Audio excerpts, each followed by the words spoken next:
Welcome to Truth and Lies Radio, a program dedicated to revealing the truth and exposing the lies about the destruction of your freedom and prosperity, and what you can do about it. And now, your host, former Washington right-wing activist, international living, banking and asset protection author and expert, and American patriot in exile, David Finzer. This is David Finzer broadcasting for the next 2 hours from the Gibraltar of the Balkans, the historic city of Novi Sad along the banks of the beautiful Danube River here in Serbia, on my 5,236th day of voluntary exile across 6 countries in protest from an ever less free America. To comment during the program, you can send me a Skype text message at Truth and Lies Radio, all one word, or you can email me at david@truthandliesradio.com. As soon as our new studio is finally finished, which will hopefully be by the 27th of the month, you'll also be able to call in toll-free from the U.S. and Canada or Skype and join the conversation. Boy, I hate August and contractors. Also, remember to check out our Facebook and YouTube pages at Truth and Lies Radio Show. According to the big clock on the truthandliesradio.com's FATCA Taxmageddon Day Countdown page, your taxes will skyrocket and your worldwide financial privacy will expire in 183 days, 12 hours, 51 minutes, and 5 seconds. Well, the government is going to take half of your paycheck starting in 2013. The very well-respected Heritage Foundation in Washington has released an eye-opening report showing that the government will take nearly half of middle-class earners' paychecks beginning in 2013. Taxmageddon will increase income taxes on families making $50,000 or more by an average of $2,200 a year. Now, how is this Obama taxing the rich? By letting Taxmageddon come in and, basically just really screw the middle class. $50,000 a year will not go very far for a family in most places in the United States. And even on a single mother making at least $36,000 a year, her taxes will increase $1,100 a year. Great. They're really being helpful to the middle class, to the working class. They just love it. They want to force everyone into being wage slaves and being, nobody in the federal government gets that little bit of money. You have to be, a $10 an hour thug at the lowest level of the TSA to make that small of money. So the federal government's making lots more money. All the people on Capitol Hill are making a lot more money than that. All the people in the IRS are making more money than that. And they're going to squeeze every single penny they can out of the taxpayers. Under the current system, the middle class taxpayer pays 25%, is subject to 25% federal income tax. If you lump in the 13.3% of Social Security and Medicare, the payroll tax gets to 38.3%. Now you say, well, I only pay 7.2%. Yes, but that's part of your compensation, the half the employer pays. Don't let anybody kid you. That's your money that the company is paying. And don't forget about state taxes as well. The Tax Foundation says the average tax rate for the middle class is 4.82%. That brings the overall total to 43.12% of your paycheck that's immediately, right off the top, gone to the government. For 2013, with the Bush-era tax cuts going to expire on Taxmageddon Day, that will raise the middle class's federal income tax rate from 25 to 28% and the payroll tax from 13.3 to 15.3. So instead of 43.12% overall tax rate, you're now up to 48.12%. And that doesn't even account for property taxes or sales taxes that you incur. As jobs creation continues to stagnate, and unemployment growth is more than 8% and has been for more than 42 months, a record in the post-World War II period, economic growth has fallen to an absolute abominable 1.5% in the abomination's third year. But this is not unexpected. In an important 2010 Heritage Foundation article that was cited by Jeffrey Folks of the American Thinker, he said the Obama tax plan would lead to slower economic growth while bleeding jobs at an average of around 800,000 a year from 2013 to 2019. So it gives you something to look forward to. The worst is yet to come. And speaking of coming, boy, are they coming, and we'll be talking about exactly how they're coming, how many, and when we come back. This is David Finzer. Oh, I got another minute. I'm sorry. Okay, well, I miscounted. Anyway, everybody believes the rich are not paying their fair share under the current tax system, but it's not true. The top 10% of tax earners pay 70% of all federal income tax. The U.S. has the highest corporate tax rates in the developed world, with a top rate of 39%. Two big reasons that corporations have lowered their tax bill is because of tax shelters like charities and so-called green tax deductions. Bill Gates, Warren Buffett, and George Soros complains about not paying higher taxes, but they all take advantage of their loopholes. Green tax deductions are bad. And like I said, talking about more coming, we'll be talking about that when I come back. Sorry about the mess up, folks. Sometimes I guess can't read a clock right. This is David Finzer for Truth and Lies Radio. This is David Finzer. During the commercials, my producer taught me how to read the clock, so I'll try to stay on time today for the rest of the show. You know, I mentioned earlier on at the beginning of the show to take a look at our YouTube and our Facebook pages. Facebook's been kind of interesting. I've taken a lot of flack lately for two of the graphics that I've put up. One I should have expected. It was from a union. Well, let's just put it this way: the person who wrote her writing did not indicate that she was a lady, who seems to think that it's perfectly fair for the taxpayer to bail out the UAW and to top off their pension funds while screwing the non-union workers.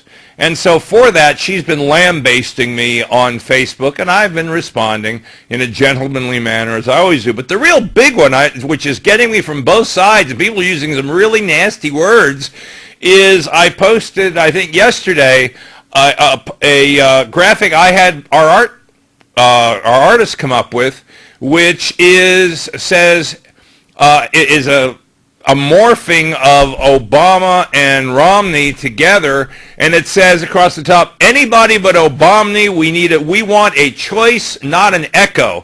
And that has drawn all kinds of ire and attacks from a bunch of people. I've been accused of being a liberal in disguise who's secretly trying to undermine the cause, etc. And I have tried to respond in kind. You know, my conservative libertarian credentials are impeccable. I walked a precinct for Barry Goldwater when I was 11 years old in 1964. I spent 8.5 years working in Washington running an anti-communist pro-freedom foundation that I started and built up into a multi-million-dollar foundation in 3 years. I served as on the executive of the World Anti-Communist League. I'm on record over decades of being a conservative, a libertarian conservative, probably right on the border between the two. And I will not apologize to anyone for the fact that the best the Democrats and the Republicans have to give us are Obama and Romney. They are two sides of the same phony counterfeit coin, and we need a choice. We do need a choice. I'm going to keep beating that drum, and then you can keep on abusing me if you don't like it, but I'm right and you're wrong. Now, speaking of wrong, of course, one immediately thinks of Mr. Obama because he has to be the most wrong president that I can remember anyway. At least 1.7 million young illegal immigrants are getting ready to come out of the shadows and live and work openly in the U.S. as a result of an imperial rescript issued by Mr. Obama from the White House. The New York Times, the Gray Lady, reported that on Wednesday, immigration officials will begin accepting applications to defer deportations. I reported last week about someone who's been in the country since she was 4 years old legally. Her parents were here on work, or in the United States on work visas, and she is not going to be allowed to stay because she's turned 21, and they've pushed her application time for a green card back to accommodate these illegals. How fair is that? Obama's executive order he did an end run around Congress, which he's famous for doing, a Congress which refused to pass his so-called DREAM Act, which of course would have been a nightmare, and was nothing more than a political sacrifice to Hispanic voters after the administration deported 1.2 million illegals in the last 3 years. It's almost like the Chick-fil-A thing. Anybody who supports Chick-fil-A is accused by the left as being a bigot, but when, for all the time that Obama didn't support gay marriage, they supported Obama, and so who's the bigot then? There are two standards for these labor union thugs, for all these leftists across the board. You know, do as I say, not as I do. What's good for the people that will bring in votes for us to tax the hell out of you is fine, and just screw the rest of you. And it's just, it is just so insane, so unconstitutional, such a violation of due process and equal protection of the law that it just makes me want to vomit. This order, this executive order, where does the president in the Constitution have the right to make law, in fact, by rescripts? Is he now the emperor? If so, I think the two names from which he should choose are Caligula and Nero, because he most parallels those. But this new imperial rescript grants at least a 2-year deportation deferral, work permits, and other benefits such as driver's license and social security numbers to illegals brought to the United States as children. The immigration rights groups have been swamped with requests for information on the program, and government officials are expecting the biggest jump in paperwork since 3 million immigrants applied for illegal status under a 1986 amnesty, which was, again, a bad idea, even though it occurred while Ronald Reagan was president of the United States. He got bad policy advice.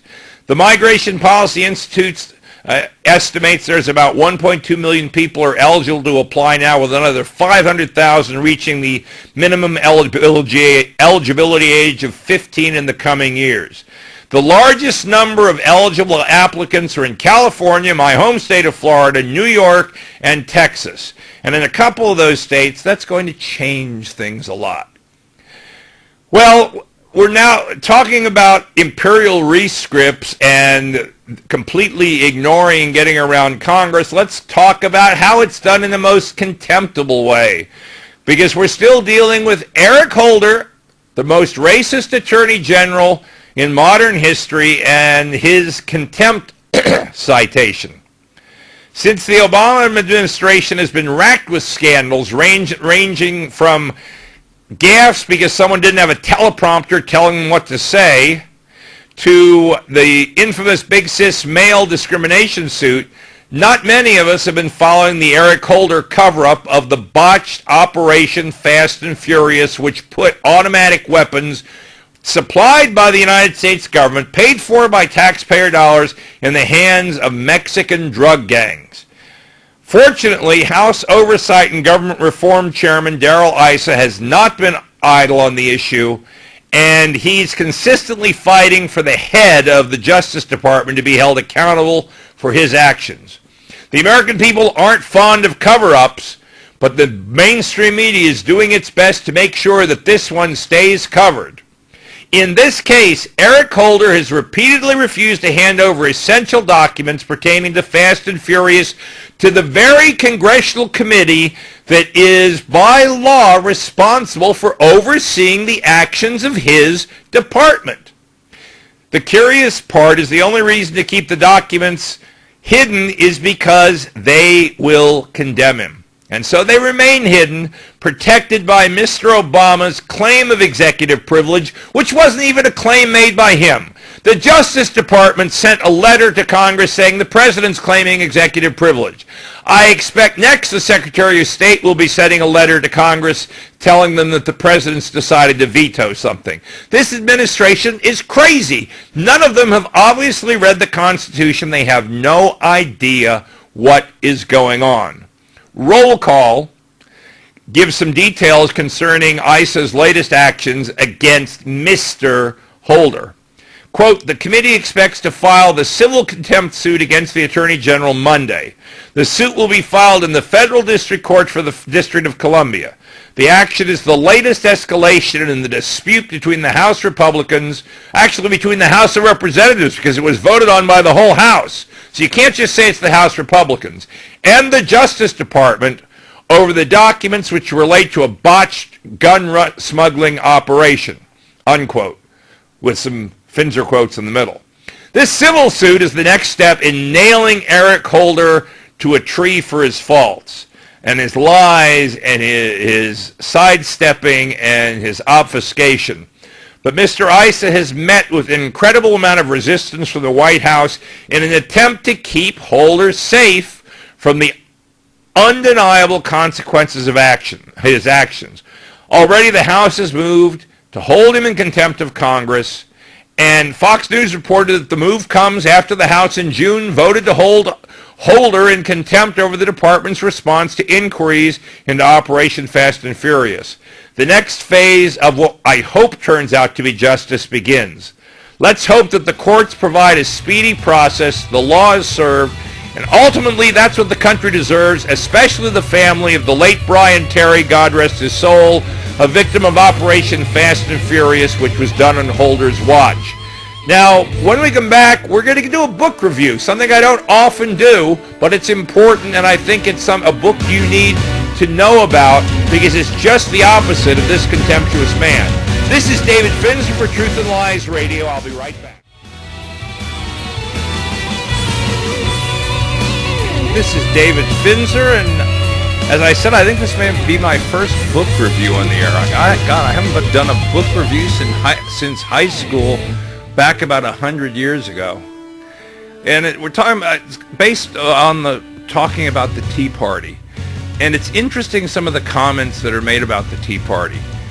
People who don't like it compare it to the Tea Party, the Mad Hatter's Tea Party in Alice in Wonderland. And of course, those are mostly the people on the left and the Democratic Party, the eco-Nazis, all of all the crazies on the left. But I guess that's because in their world, the Mad Hatter's Tea Party is sort of a normal thing. So they would naturally think of the Tea Party would refer to the Mad Hatter.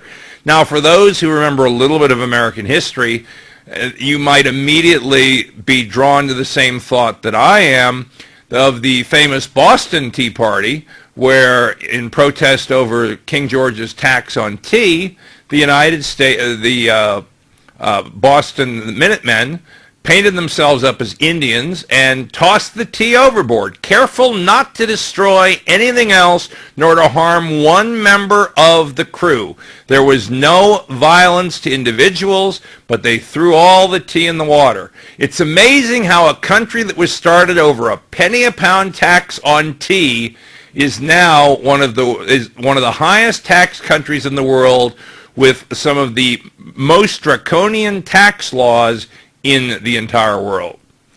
Anyway, speaking of that, I want to talk about a book by Rand Paul, Senator Rand Paul, Ron Paul's son, and some of this information is from an article written by Jeffrey Tucker in Laissez-Faire Books, and he described Ron Paul's book, which is called The Tea Party Goes to Washington, as what might be the finest book ever written by a sitting member of the United States Senate. It's daring. It is intellectually serious. It displays mastery of the subject matter. It makes courageous and counterintuitive claims such as the need for across-the-board cuts in all spending, including military spending and middle-class welfare. By raising the retirement age, it takes on taboo subjects like the war on terror to call for normalcy and peace, unquote, without any fins or interjections. This is the first book that Rand Paul's written since he won the Kentucky race for the United States Senate, running as a Republican and completely devastating his opponent despite all kinds of smears by the media and being completely abandoned by the mainstream Republican Party itself. He begins his book by explaining the term Tea Party from his point of view. It allowed him to distance himself from politics as usual, whether Republican or Democrat. It allows some degree of independent branding without the caricature that comes with words like libertarian. You know, I feel a sympathy for that point of view because I'm right on the border. I don't want to sell the highways like some of the libertarians. I'm not an anarcho-capitalist. I'm an Eastern Orthodox Christian who believes in limited government but believes there ought to be some government.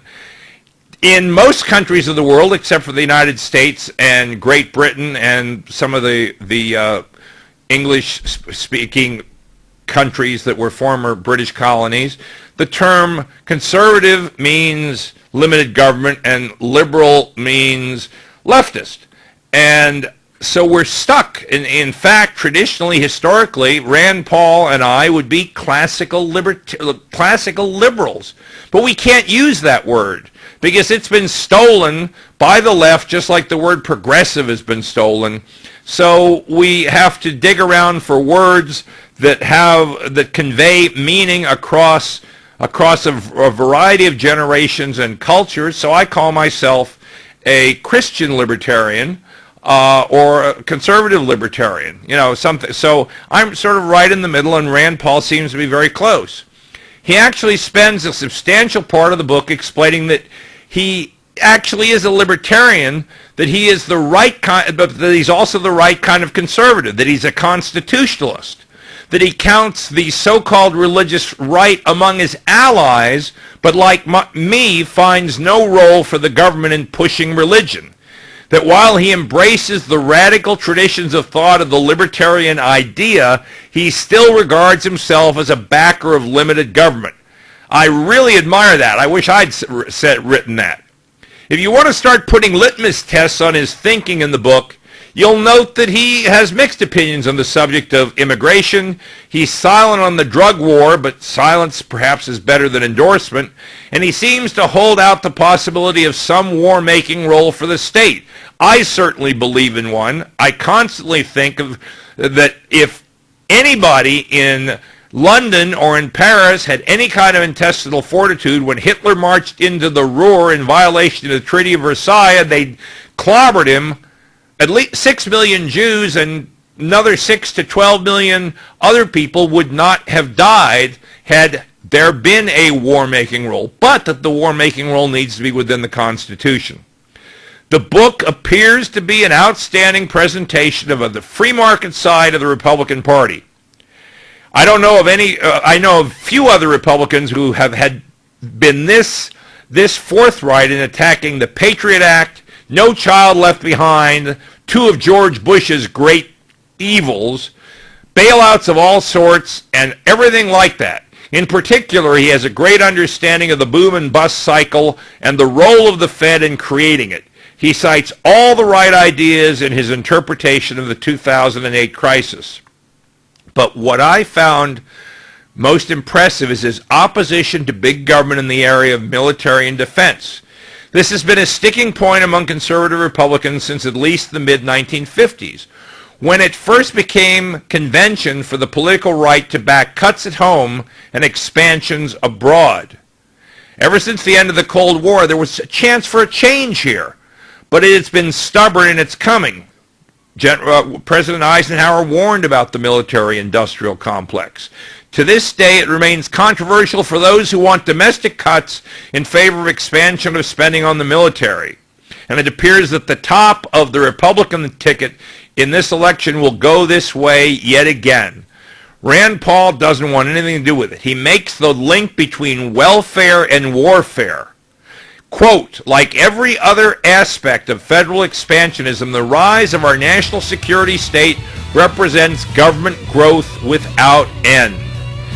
This man has written some very, very good things that everyone should read in his book, The Tea Party Goes to Washington. I recommend that you go out, buy it, read it, and study it. When we come back, we'll talk about some interesting things going on in Florida and another close vote, but I don't think we're going to have any hanging chads this time.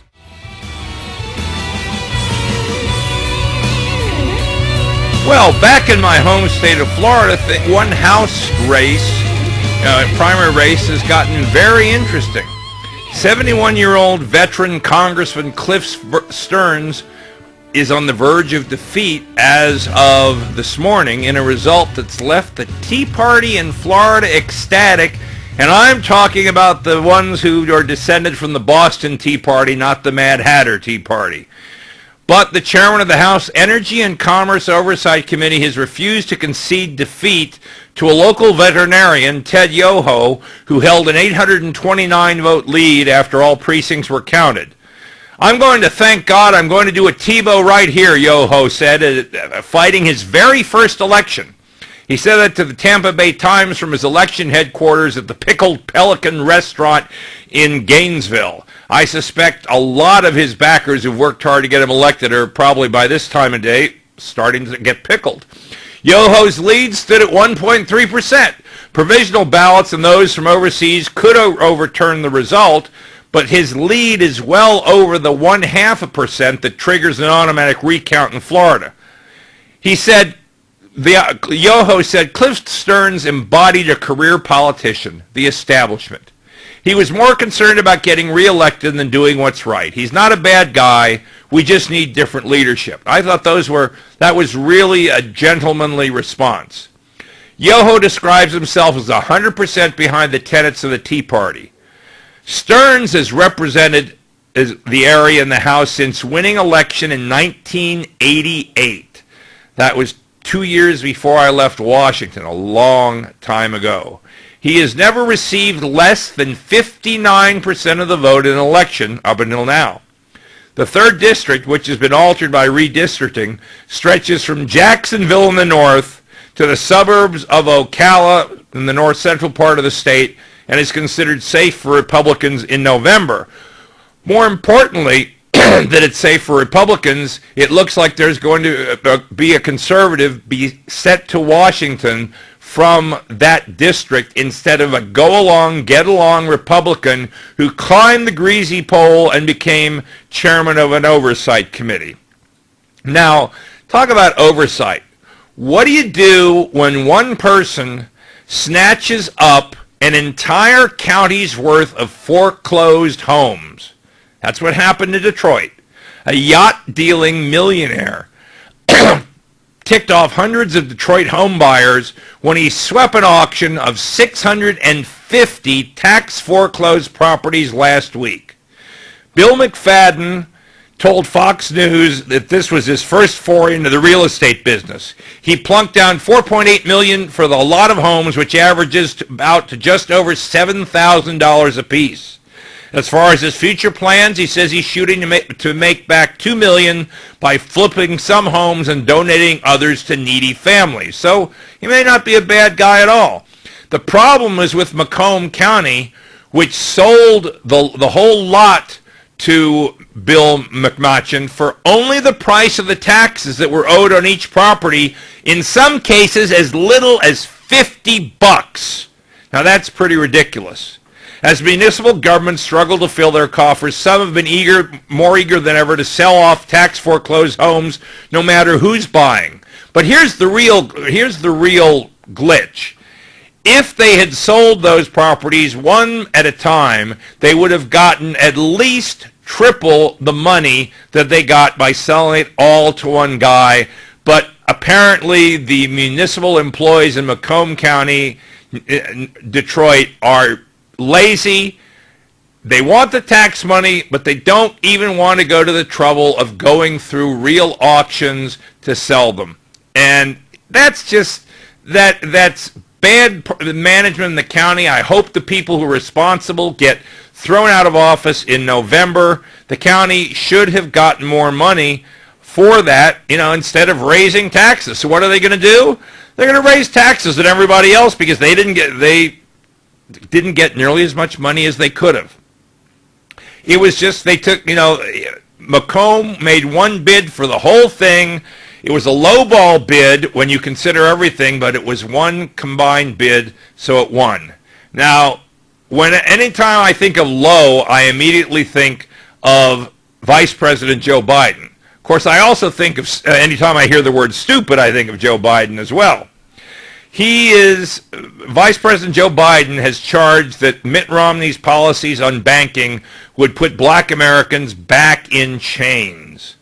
Biden is known for his absolutely over-the-top, off-the-cuff, stupid rhetoric, like when he said that Franklin Roosevelt, when the Depression occurred, didn't do nothing. He went on TV and spoke to the people, despite the fact he didn't have TV, and Roosevelt wasn't president. Herbert Hoover was. But the truth has never stopped Joe Biden from saying anything he wanted to, or the first thing that comes out of his mouth. And unless he has a teleprompter in front of them, or somebody probably with a gun in his back, he just shoots off his mouth and says what he wants. And it's really embarrassing that the Vice President of the United States is as dumb as this guy is. Now, he may be dumb, but the mainstream media is smart. Back in the early 80s, approximately 50 corporations essentially had nearly total control of the media in the United States. Today, however, that has shrunk to just 6 monolithic media corporations which dominate virtually everything you watch, hear, and read.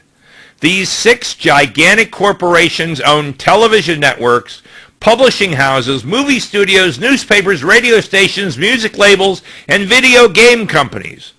Most Americans are absolutely addicted to information and entertainment, and those 6 massive corporations supply the vast majority of the information, for which I would substitute the word propaganda, and entertainment, for which I would substitute the word diversion from reality, that Americans take in. The amount of control those 6 corporate giants have is absolutely incredible. The average American apparently watches 153 hours of television a month, which is why so many Americans are brain dead. If you can beam 153 hours of programming into someone's head each month, that gives you an incredible amount of influence over that person. Remember the movie Clockwork Orange, where the one guy had his eyes just held open with wires as they were programming him? Well, that's what they're doing, but in a different way, by just owning everything. The 6 corporations are Time Warner, Walt Disney, Viacom, News Corp, CBS Corp, and NBC Universal. There are some areas of media that are not completely dominated by those corporations, but even control over those areas is becoming more highly concentrated than ever. Even control over the internet is becoming much more concentrated. Giant corporations like Facebook, Google, Yahoo, and Microsoft are increasingly controlling what we see and hear online, and they've almost all been caught doing bad things and in some cases been fined. But it's really the big 6 that dominate most of what we see, hear, and read on a daily basis. Today, these 6 colossal giants tower over the rest. They actually own, and I'm just picking out a few of the names, but anything that says Time Warner, they own. Anything that says Turner, they own. Anything that says Disney, they own. Anything that says ABC, they own. Including things like all the TV channels, Disney Channel, A&E, Lifetime, Miramax Films, Touchstone Pictures, Paramount Pictures, Black Entertainment Television, Comedy Central, Country Music Television, MTV, Nickelodeon, the Movie Channel, TV Land, VH1, News Corporation, Dow Jones and Company, the publisher of the Wall Street Journal. They own that. The Times of London and all of its connections. Anything that says 20th Century. DirecTV, the satellite TV provider. They even own the National Geographic Channel. Anything that says CBS, Simon Schuster, the book publisher. Anything that says new NBC or Universal, the Bravo Channel, CNBC, MSNBC, the Sci-Fi Channel, Telemundo, the USA Network, even the Weather Channel, and, of course, Universal Pictures. And I only named a few of the ones that they own and dominate. These people are telling us what to think, and they're doing it because they're all working together. They are part of the corporatist statist culture that is running America. And why do we get from all sides the same idea, that climate change is happening and it's bad, that the country is still racist, and that the government needs to intervene? It's because the same people are telling us that. Now, we reached the end of the first hour. When I come back, because it's Wanton Wednesday, my co-host will be Juan Torres, a defense attorney from Florida, when we'll talk about the U.S. injustice system.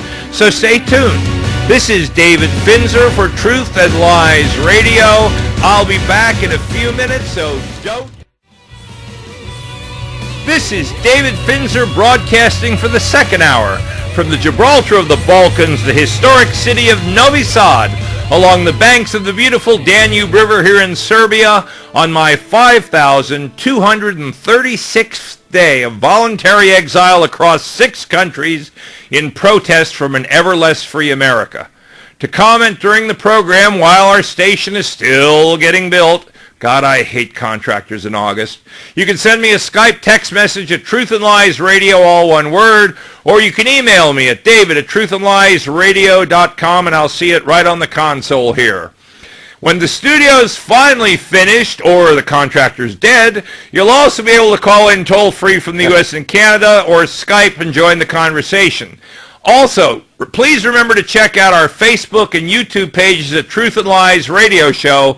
In Facebook, I've been getting a lot of crap from the left for a few of the things I've written, so it's lots of fun because I, in my own very diplomatic and gentlemanly way, respond to these idiots. Anyway, according to the U.S. debt clock, the total U.S. national debt right now is $15,971,261,000,000 Yankee dollars.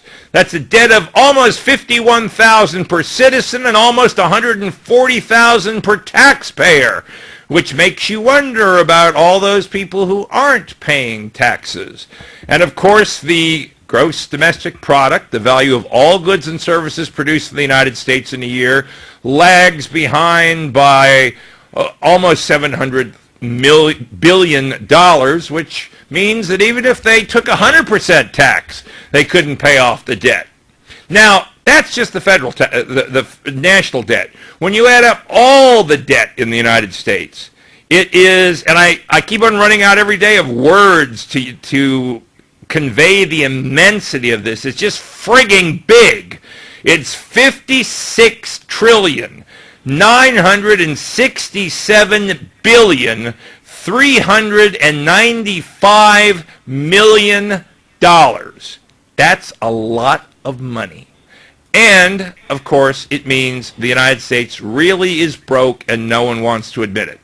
Well, today is Wanton Wednesday, which means that I'm joined by our U.S. Injustice co-host, the world-famous defense attorney from Fort Pierce, Florida, Juan Torres, is on the line, and we're going to be talking about various things. How are you doing, Juan? I am doing just great. Thank you, David. Good afternoon, everyone. Good evening, wherever you are. And how is the humidity there? You had to ask. Yes. Right now, I'll tell you exactly 87% humidity. Yeah, well, it's been pretty high here, too. It's been up to almost 36% some days. And they complain. Yeah, I know it really is funny because people here in Novi Sad do complain because they're so used to low humidity that when it gets up to like 40 or 50%, where they'd have fire warnings out in Florida, that people are here going around whining that it's so humid. Anyway. It's pretty funny. I don't know about world renowned. I'm just a country bumpkin lawyer. Yeah, right. And I don't have any opinions. Anyway, let's talk about money laundering, okay? Oh, God. U.S. money laundering law. Unlike the money laundering laws of every other country in the world, the principal United States money laundering law requires the commission of a specific underlying crime that produces or is linked to dirty money before a prosecution for money laundering can begin. The United States money laundering law has about 230 of these so-called underlying crimes, which it calls specified unlawful activities, and then, of course, they've got another damn acronym, SUAs. These SUAs, as they're commonly known, cover the gamut of criminal activity that is designed to make a profit for the criminal or give him an economic advantage. With the exception of crimes of pure passion, virtually all other crimes fit this mold, and even crimes of passion, such as a murder coupled with a newly acquired life insurance policy, can have a financial angle. Now, you can't see this, Juan, but on the video cast, we have a picture of HSBC, and I put that up because Hong Kong Shanghai Banking Corporation has sent to Capital Conservator more crooked money that we've had to send back or found out that the client was a crook than all of the other banks in the world with which we've dealt. So I thought they were appropriate to be put up for this story. Now, you've got the story, and I'd like your analysis, comments, etc. Juan? David, my internet is going in and out. I can hardly hear you. Okay. I got what you're saying. I apologize. Okay, well, we're talking about the money laundering. HSBC. No, we're talking about money laundering in general and just the article, and I was asking you for your comments, but we've already reached the end of the first segment, so now you've got a few minutes to try to get your internet working better, and Juan will be back. If all else fails, we're going to run a real long string and 2 tin cans between here and Florida. Stay tuned. This is David Finzer with Juan Torres for Truth and Lies Radio. We'll be back. Okay, we're back, and I think we have our telecommunications problem solved. We were talking about the U.S. money laundering laws, and I referred to HSBC as we've had more trouble with bad funds and crooks coming out of HSBC than all the other banks we deal with in the world, probably undoubtedly because of their lax money laundering, anti-money laundering controls. And then now that I have our legal beagle on the air, Juan, you've read this story. What do you think about this report and about money laundering in general? This is the best statute the government has ever written for themselves. Okay. It includes everything. I don't care what type of crime. Specified unlawful activity includes everything, even environmental crimes, David. And they have to prove that you knowingly, you knew it, you had the intent. But the funny thing is that even though they have to prove knowing type standard and an intentional act, they can do it through law enforcement, because it says that the individual's knowledge may be established by proof that a law enforcement officer represented the matter specified as true. So in other words, they can sting you. Yes, they can sting you. Like they tried. They can do anything they want. I haven't done a federal forfeiture case in a while, but What they do is, let's assume you're trafficking in drugs, and somehow they have been able to put together or lie in some fashion with some sort of expert that you use some of the proceeds from your marijuana transactions to pay your mortgage. Boom. So they go and they forfeit it. You know what? They have actual marshals go out and arrest the home. Do they read the home its rights? Yes, they read the home. They actually arrest outside the home. They read the home its rights, and they seize it through court order. Okay. So now the people there, under certain circumstances, if it's a husband and wife that own the house, well, the wife has no knowledge of anything. Now they have a little problem because it's very hard for them to prove unless she was actually involved in these other substantial unlawful activities, substantiated unlawful activities. You mean like criminal bringing coffee in while they were talking? Exactly. Unless they can prove that, then she has the right to fight them. Okay. But they can take half the house. I've seen it done. Wow. Well, I remember in 1996 in a case that they removed me from. They removed me from the case for saying that I had some sort of conflict. It was all they just wanted to remove me because I never represented snitches during that period of time, and they knew that if I was going to represent one of the guys, they would not snitch, and they wanted this guy to snitch. Well, the guy didn't end up snitching, even though they took me off the case. That's another story. Well, as I also recall, haven't they actually seized retainers paid to defense attorneys, claiming that was... Absolutely. I've received retainers, 20 years ago, in a case from Denver that came in on a Federal Express. I copied the Federal Express package. I copied the monies and set it forth in the cash reporting transaction form, appended it all. Because I didn't want any trouble, any problems. Right. I didn't know where the money came from. It didn't have any return receipt or who sent it, but it was for a specific client. But I sure as hell reported it. Right. Or I'd be charged with money laundering. David, this goes as far, they have gone as far as trying to get the best attorneys in the United States busted. Give you an example, a quick example. One of the best lawyers in Miami, he's semi-retired now. His name is Vincent Flynn. Criminal defense. 99% federal he does. He traveled all over the country, represented the cartel. Very close friend of mine. We did many cases together.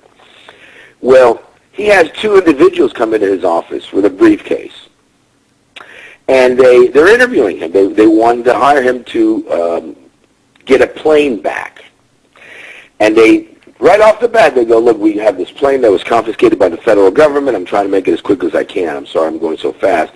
But I know time is of the essence here. Well, you got about 6 minutes. Go ahead. Okay. And they put a briefcase in front of him. Here's the money. We have $100,000 to pay you. Well, that's a flag to us. Right. Clients don't give out that much money. So Mr. Flynn, the good lawyer that he is, proceeds to give them a education on representing clients. I have to have the owner. I have to have this document, that document, where the monies came that would purchase that airplane. Did it come from a bank? A complete seminar in representing them. When you have all that, come back and I'll represent you. Well, he was involved in a case during that period at the same time, representing, there were several, like 17 people busted in Tampa for importing marijuana. And one of the lawyers, they finally got discovery, tons of discovery, tapes, video recordings, audio recordings. And guess who was on tape 138? I'm making the number up because I don't remember what number tape. Was Vincent Flynn, recorded by two federal agents, giving them a seminar on how to represent somebody. They were trying to bust him. Okay, so they're trying to knock out the good attorneys. Absolutely. Okay, that seems fair. And yeah, that seems really fair. Yeah. But the point I'm trying to make is, going back to getting on point with this statute. This statute is the best statute that the U.S., the federales have ever written for themselves, because it's very, very hard to beat. Okay. very hard, unless you're an innocent owner, which many wives may be. Maybe not. They were involved. I've represented wives who were involved. I represented a wife who was forced. So that's what, I mean, I understand that because, like, in Capital Conservator, our trust banking company, we ask a lot of questions about every bit of money put in trust with us. Yes. And the clients sign a contract that they will not materially omit, tell the truth, etc., to cover ourselves. Otherwise, they could probably try to come in and grab all of the money we have under trust. Yes. Yeah. Oh, yes. Especially if it's a U.S. client. Any ties to the U.S. Any ties. It's like we discussed several months ago. That's what happened to the dumb Swiss bankers. Yep. Well, they asked for it, opening an office in Lauderdale, telling people how to evade taxes. Exactly. That was that was their downfall. The long arm feature of this is just incredible. I mean, reading from the story, SUAs allow the U.S. to prosecute foreign corruption if the money comes to the U.S. A foreign corrupt public official extorts or is bribed by a U.S. or other company. The official of the company that paid the bribe may be prosecuted for money laundering under the U.S. law if they conduct transactions in the U.S. with the proceeds or move the money to or from the U.S. to promote the corruption, to conceal or disguise the proceeds, or to violate the U.S. reporting requirement. Even though only some of the proceeds may be illegal. They can seize all of them. And they ignore the fact that, in whole parts of the world, the only way you get anything done is actually with a bribe. Yes. I mean, especially in Latin America. Well, I'll get anything done. I'll give you a perfect example that I'm pretty sure I will not get prosecuted for. It was in Costa Rica, and I was mailing something back to the United States, the local post office. I took it to the post office, paid the postage, etc. A week later, I came back to check my mailbox. It was sitting in the same place. The postal worker would not send it unless he got a gratuity from me to do his job. That's a bribe. Okay? I mean, I didn't ask him to do anything illegal. I was paying for him to do his job. I mean, it was like $20, so I don't think the feds are gonna. I don't think the feds are gonna get me for that. But that's how it works in an awful lot of Latin America and in Africa, etc. And it's just ridiculous. I mean, they even got a former prime minister of Ukraine for $100 million in foreign extortion proceedings. Yeah. But that guy was a bad guy. Well, okay, but there are so many standards. I mean, it's like here in the Balkans. I separate, at least from a moral standpoint. Not legal, I agree, and I know. I was just I'm trying to. David, no, I know. I'm making sense, and the law makes no sense. I differentiate between a bribe and a gratuity, and here's the line I draw. It's a bribe when you pay someone to do something that is otherwise illegal. It is a gratuity when you pay them to do something that you're legally entitled for them to do, and you're just doing it to get something go ahead, to move forward. That's like you did in Costa Rica. Right. Now, do you know of anybody who's ever been prosecuted for just a gratuity? No, I have never heard of that, but it could be done. But you got to remember, no matter what, when you just described the ball. Okay, Juan, we got to cut you off. We'll pick this up when we come back in a few minutes. This is David Finzer with Juan Torres for Truth and Lies Radio. We'll be back and be corrupt. This is David Finzer for Truth and Lies Radio, and it's Wanton Wednesday, and I have with me my U.S. Injustice co-host, Juan Torres. We've been talking about U.S. money laundering laws and how it's the best law the United States government's ever made for itself. Now, just as we were going out, Juan, I was talking about my moral difference between gratuities and bribes. But yes, you said that probably those would be considered money laundering. It could, but remember, they're looking for big amounts. They're not going to go after $5,000, $2,000. They're going to look for big amounts. So the gratuitous type situation would be harder to prove, and those are not as the amounts aren't as big or as large as in criminal enterprises or conspiracies or wire fraud, mail fraud, securities fraud, where there's a lot of victims and a lot of money being stolen. So for those of us who live outside the United States and give gratuities, as long as they're little, we're probably okay. Yeah, but all in all, David, and I have to say this, I know you're not going to agree with me, I would rather be arrested by the U.S. than any other country, most any other countries, because of the system, and only because of the system. In the civil system, you're guilty until proven innocent.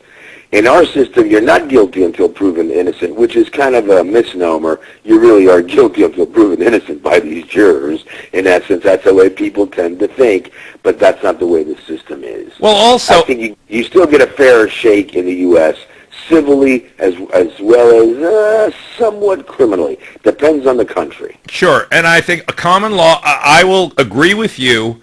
I won't just say the United States, but I will say, having lived in both common law, lived and worked in common law and civil law countries, common law beats the hell out of civil law every day. Civil law sucks. The problem is, common law is becoming more like civil law every day. Like with felony forfeitures, you are guilty until you prove yourself innocent. Oh, here you have that's the whole the statute. Right. And all this intent and all this unknowingly. Come on. And it's also gone away from the fundamental idea that everything that's not forbidden is permitted. That's a common law concept, right? Yes. Now it's more like everything that is not specifically permitted is probably forbidden. Exactly. That's what the statute's all about. You know? hit it right on the head. Okay. Well, you hit it right on the head. Well, talk about hitting it on the head, which is something more than weather forecasters do. The Department of Homeland Security is purchasing yet another 750 million, that's M for mother million, rounds of ammunition because weather forecasting could be dangerous work. This money is for the National Oceanic and Atmospheric Administration, NOAA, is buying bullets and paper targets, and lots of them. According to the bids they put out, they have bids for .40 caliber, 180 grain hollow point ammunition, and 40 caliber, 125 grain ammunition. It's ordering 42,000 rounds of ammo for delivery at its offices in Maine, Massachusetts, St. Petersburg, Florida, and Wall, New Jersey. Paper targets go to Maine, Massachusetts, and New Jersey. People in Florida, I guess, can be comforted by the fact that the weather forecasters there don't need to practice on paper targets. I don't know, what's that mean? Do they just shoot at people? I mean, this is crazy. On top of that, they're ordering this DHS stuff, which is high-density ammonium nitrate and something called an A5 flake RDX. It's they say they need this fertilizer and RDX for training dogs, but they're ordering tons of this stuff, and that takes a hell of a lot of dogs. It's ammonium nitrate, a fertilizer that requires the boosting agent, and that's what the A5 is about. That's the boosting agent, which is more explosive than racing fuel. Okay. Now, if you really believe that they're using tons of this stuff that they're buying, not the ammunition, the ammonium nitrate and the boosting agent, the A5 Flake RDX, for training dogs alone, you're out of your mind. You're in dreamland. Well, were I conspiracy minded, I would be thinking that the federal government is planning on creating some terrorist incidents of its own as an excuse to increase its power. But it's too open. You know, you're right. Conspiracy theorists are going to come out with that, and they're going to come out with the fact that they're buying this ammunition for the NOAA. Are you kidding me? Well, you know, clouds. They're buying it to hand it out wherever they want to. They're just using that because that's where the money is. Yeah, but why do they need the explosives? They got C4. They don't need this stuff to make. They don't need this stuff to make fertilizer explosives. They don't need tons of it. No. To teach dogs how to smell it. I mean, following that logic, they need to import tons of cocaine and tons of heroin. Yes, exactly, or marijuana. Right. They're getting ready for an economic downturn. And chaos, which is going to create chaos, and they are arming every federal agency in this country. They're concerned. All the way down to weather forecasters, I guess. I guess we're going to see them packing on TV at night. What we need is the militia movement to start from the east of the Mississippi all the way down to South Florida. That's what we need, like the Midwest. Or like out west, where there's militias and everyone has guns. Everyone. Well, we have all these liberals here who are anti-gun because a couple of people get killed every year. And you have the Tyson the Aurora thing. Theater. Aurora thing. I made the comment, Juan. I think college thing. I think you'll agree with me on the Aurora thing. I said that can only happen in Colorado out there. If the same thing had happened in Cheyenne, Wyoming, the guy might have shot one person before somebody else took him down. Yes. I mean, the best defense is still an armed citizenry, and it's scary. When we got 30 seconds left, Juan, but it's scary to me that the government wants to get as much of the ammunition as possible, maybe to take it out of the market. That's also another possibility. That's what I was going to say. The whole point is to take it out of the market from it. Okay, well, with that thought, when we come back, we'll talk about someone who stood his ground. And this is David Finzer for Truth and Lies Radio. Don't go away. Well, since it's Wanton Wednesday, we're back with my U.S. Injustice co-host, Florida defense attorney Juan Torres, and now we're going to talk a little bit about the much maligned poor schmuck Mr. George Zimmerman, who's getting the hell beaten out of him by the U.S. injustice system. After announcing last week that George Zimmerman would seek a stand-your-ground hearing to get the murder charges dismissed in the February shooting death of Trayvon Martin, defense attorney Mark O'Mara said Monday that his client would now be relying on a traditional self-defense argument instead. The lawyer argued that Zimmerman had no way to flee as Martin had him pinned to the ground, making stand-your-ground protections unnecessary to win the case. The latest developments also proved to be an embarrassment for the anti-gun crazies who sought to demonize the stand-your-ground law in the wake of the shooting. Juan, what about this attorney, his defense, this whole despicable mess? What is happening is the attorney is trying to set forth or file a motion to dismiss. Right. I don't think it will be successful because of I don't know every little detail of the case, but what I do know. It's going to go to the jury. I don't think it's not that the lawyer is bad, it's just the facts of the case. But I think in the end, it'll be a hybrid defense from what I see. I recall news articles where they claim that the 9/11 dispatcher told him not to follow Trayvon Martin, or the suspect. There is some evidence of which I don't know what type, how strong, or whose views they are, whether it's an objective determination of the evidence or subjective of that whether he stopped and followed him or whether he didn't. If he didn't follow him, it's a strictly self-defense. If he did follow him, it's stand your ground plus self-defense. Because at the time of the shooting, Zimmerman was being beaten up. His nose was broken. He had lacerations in the back of his head. Was being pounded on the ground. Right, and the only injuries to the other guy was that his fists were bloody and the bullet wound. Yeah, and the fists were bloody from beating Zimmerman. Broke his nose. you hurt yourself when you break people's nose. I mean, obviously Zimmerman was beating him up by smashing his head into Trayvon Martin's fists. Exactly. So I believe, depending on if they can prove that he didn't follow him, and that's what the main thing, what the government's going to try to do, is try to show that Zimmerman was told not to follow him, to stop, and he kept on following him. Now, some of the other evidence, I don't know how they're going to prove that. I don't know what witnesses can determine that, because I believe the only way is by Zimmerman's breathing. And as you recall, his breathing stopped. Right. His heavy breathing. That means he stopped following them. So that gives... Well, wasn't he on a payphone anyway? I believe so. How far can you run and still be breathing into a payphone? Mm-hmm.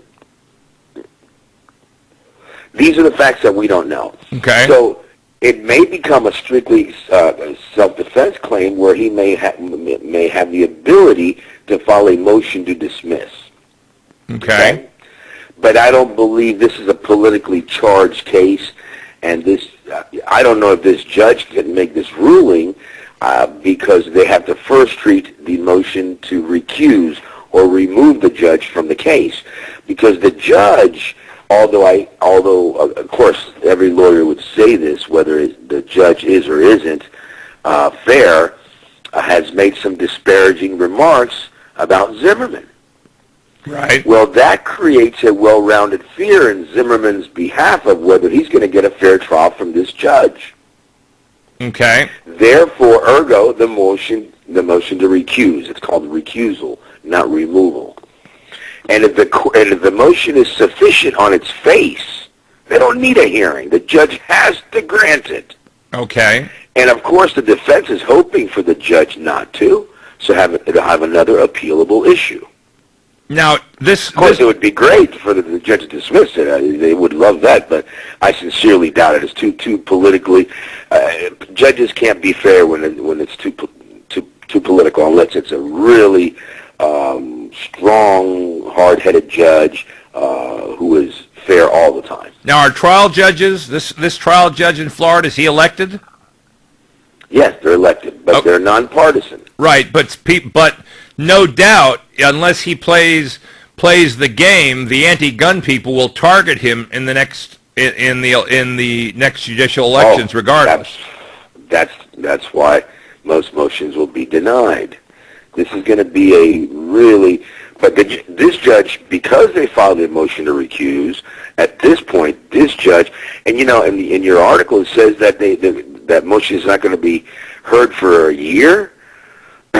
Well, this motion has to be heard before any of the other more serious motions that are going to be filed, I suspect, because that judge can't make the ruling on anything until he or she makes, Judge Kenneth Lester, he makes the decision on the recusal motion. Well, why a year? Why does it take so long? And this is because they're conducting discovery. It's going to take a long time.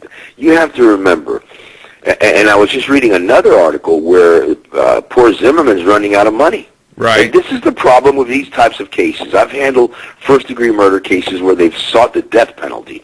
And unless the family has hundreds of thousands of dollars, my client happened to win the lotto while we were begging for a continuance because they were selling their business and their home to hire the expert witnesses that we needed. They then won the lotto because you need so much money to defend these cases. In this case, O'Mara the defense attorney, hasn't been paid. Wow. But of course, this case is making him. You can't afford to pay for this publicity. Right. So it's good for his practice in the long run, anyway. It's good for his practice. Especially if he wins. He's a very good lawyer. Let me tell you, this guy knows what he's doing. He's a good lawyer. He's doing the case right. So what happens now is they're going to start taking depositions, hiring experts. They have to get all the discovery, meaning in the state of Florida, they have to give you every piece of document they have. The government does. The government does. Okay. The state. Then you, of course, digest that and see what kind of experts you're going to need. Now you got to go out and hire the experts. You have to send a copy of every report to the experts, every deposition. So if you're... Before the expert is allowed to evaluate or can evaluate the case. I've had government experts come in and read the report of my expert and didn't read any of the discovery. So of course, they were completely. The jurors told me later they completely disregarded their testimony. I mean, it looks to me, Juan, like this poor man Zimmerman, for political reasons alone, is being financially destroyed. David, $50,000 worth of security guards for him and his wife already. Wow. $30,000 for rent, utilities, and other living expenses. Where does that leave? Yeah, I mean, okay, he's got. He had collected $250,000. It's down to $70,000, and they have to protect themselves from all these crazies out there. Yeah, and in the because meantime, they made it a race issue. In the meantime, has anything been done by the Attorney General of the United States, who's under a contempt of Congress citation, to prosecute the new Black Panther Party? Of course not. Have they withdrawn the bounty on Zimmerman's head? We don't know that. So we don't know any of that. They haven't announced it. I haven't found it. The main press, the main media has not even touched it. That's not important. That's politically incorrect. Right. Well, that's why they haven't done it. I wish this guy's name was Jorge Garcia. Because when people read Zimmerman, George Zimmerman, he's white. This is a race issue. Right. No, this is a Hispanic, two minorities. Right. A guy whose family is part black. So where is the race issue? Well, the race issue is in a political year, and that's the problem. I mean, absolutely. So what we're it would have been that way even in a non-political year. So he's actually remember we were talking about, not too long ago, and we're almost out of time. We were talking about the difference between civil law and common law. In this case, the court is really acting like he's guilty until proven innocent. Right? Yeah, because the judge is under political scrutiny. If this judge is not tough on crime, okay, then John Smith Boyer will come and run against them, and they'll lose. They're saving their own jobs. So how can you be fair? Okay, well it's not a fair system. That's all the time we have, Juan. So I'll just tell everybody, as I always do, remember, you only have 3 choices left: give in and live like a serf, fight back until you can't stand it anymore, or get out.